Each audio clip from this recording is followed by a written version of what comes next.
You're moving over to multifamily. Are you full time at this point? Yeah, I am. So- I resigned in December, not this December, but last December of Okay.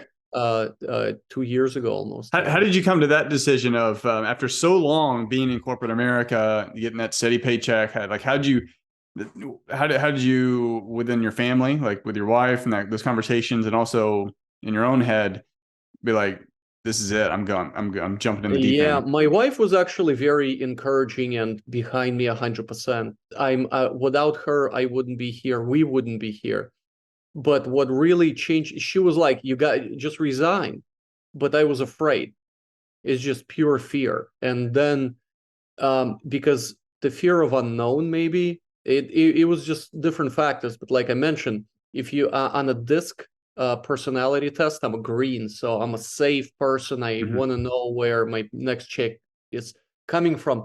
And if I resign, that means I'm like, that's it, burning the bridges, Yep. no more, cannot go back. And Well, I I always mean, like, you could, but so your mentality is you couldn't. yeah, But in reality, you can always get another job, right? But exactly. that wasn't what you were wrestling with at the time. Yeah, it was all my head. That's the biggest thing. But what really turned me over and made me change and resign, I started losing deals because 9 to 5, right? So I'm locking up a house and I'm going. I remember this conversation. It was Wednesday, so I spoke with the seller, great house, and I said, "Listen, we agreed on the price, agreed on terms, on everything." I'm like, I'm gonna stop by on Friday, check it out. We're gonna sign the contract, and that's it. And the guy was like, "Yeah, absolutely. I like your price. I like everything. All is done. No problem whatsoever." Now on Thursday, I'm calling him back just to confirm that I'm coming in on Friday, and he goes, "Somebody else just stopped in, and I signed the contract pretty much for the same price as you." And my wife liked the guy, I liked him. There was no reason to wait, and it happened 3 times. So after the third time, I'm thinking how much in potential income I lost Yeah, you just or watch six commission, figures fly out the window because you're holding on possibly. to a paycheck. Yeah, possibly. Yeah, it could be anything. I could have wholesaled, gotten quick 15, 10,000, or flipped it and got 50 to 80,000. Who knew? I didn't know. Lost three of those deals. And during lunch, I called my wife and I said, "Can you send me a resignation letter?" And she's like, "What?" I'm like, "Just send me the letter." I had it within 30 seconds in my mailbox, handed it in to my supervisor. 2 weeks later, I was gone. Wow, wow. Yeah. Well, ultimately, it was a process. You had to get there, and Yeah. it just took those lessons where you saw the opportunity cost, and hey, it's like as opposed to losing something by quitting your job, you're actually losing something by not quitting. And that's where you, Exactly.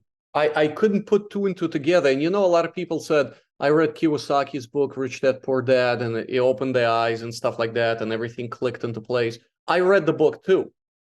It was great, but I could not picture in my head how to do it. Mhm. Like, I understand what he was talking about. It's great. The vision's there. I just didn't have it. I was not mentally prepared for this. I was too much into corporate culture. I was thinking, I'm thinking of bonuses or thinking of winter vacations without thinking any day can be a vacation. I don't have to wait till winter. I don't Yeah. have to wait for bonus time to get a bonus. I can get bonus at any time. And additionally, what really opened my eyes is you earned your vacation, right? But you still have to go to your supervisor and say, "Can I take this vacation?" Mhm. And they can say, "No, it's the busy season. You cannot take it during July, for example, or during winter time because we have a rollout. So you can't take it. You have to all bunch up your vacations in November or something like that." So if you earned it, why do you have to ask people for vacations? And that really kind of clicked in. And one person said it to me. They're like, "Why do you have to ask for your vacation? You earned it." And I'm like, oh my God, this guy is absolutely right. Why? So all of these things, a combination plus losing deals, just I was like, that's it, done. Yeah, I think for me, I was always going to be an entrepreneur. I just had I was comfortable, and the thing that gets in the way of a great life is a good life. So I had a good life. I was working from home, high paying sales job, and working from home gave me a lot of latitude, and still being able to invest in real estate. For me, it wasn't until they cut my pay in half. And at that point, it was just like, yeah, well, it's just not worth it. Well, that, and then also I had like my wife and I, we had 2 6-figure paydays with some of our investments. And so it was like, okay, 2 6-figure paydays. I lost half my income over here, and I'm like don't really need this anymore. Yeah. But I mean, we all find the path in. I think it is very important to note that not everyone needs to quit their job or wants to or should, because not everyone is. It's not in everyone's capacity to be a self-employed, to run your own business, to start your own business or whatever. Could be, and if you're younger-ish, it might be worth the risk because you can always go get another job. And that's ultimately what it came down to me was I knew, hey, this is a great job. I was getting good money. It was very flexible, but worst thing, I could always get another one. Yeah. Yeah, I was just I was kind of done after I saw the potential, and especially I was going to a lot of networking events here in New Jersey and also on Zoom events now.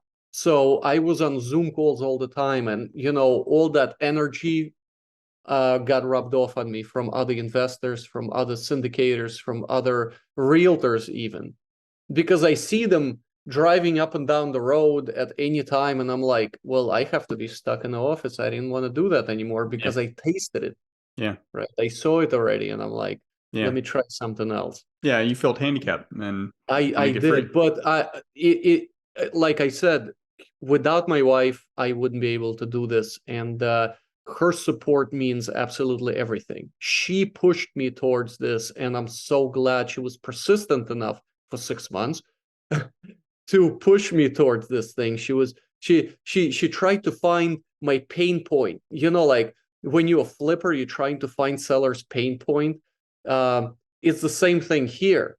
And the pain point was, in my case, it was freedom of time and, of course, tax savings. Yeah. When I got the idea of being an active participant in a passive activity, that kind of clicked in. I started reading more about it, and everything just fallen into one bucket there from all the directions. So yeah. And that's really important, and it shouldn't be glossed over to have the buy-in from your spouse. And it doesn't necessarily mean your spouse has to fully support exactly what you're doing, but support your enthusiasm behind it, and at least give you the ability and the room and the flexibility to run with that and to test those ideas, those ventures, or whatever. And yeah, I think as guys, we're kind of naturally inclined to build things and to create things, and I mean, definitely ladies do that too.